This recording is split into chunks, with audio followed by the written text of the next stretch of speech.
Hello दोस्तों, नमस्कार, राम राम। कैसे हो? और सब कच्छ गुजरात चैनल पे आपका हार्दिक स्वागत है। आज एक और वीडियो के साथ। ये घोड़ी को आप सब पहचानते हो, कच्छ क्योन सूफिया। तो अभी फील्ड की बात करें तो मुंद्रा फील्ड बहुत ही काफ़ी खूबसूरत फील्ड है और सूफिया अभी प्रैक्टिस में है। जो 4 तारीख को अल्ताफ़ भाई के लगन में शादी के मौके पर रेस होने वाली है, उसकी अभी प्रैक्टिस चल रही है सूफिया घोड़ी की। और दोस्तों, सवार की बात करें तो अकबर भाई भुज कच्छ और ओनर है इम्तियाज़ भाई लोहार।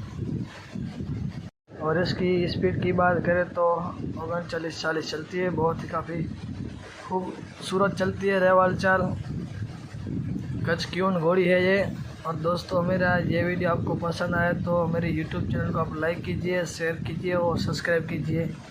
ऐसे अच्छे वीडियो देखने के लिए हमारे यूट्यूब चैनल पे बने रहना दोस्तों।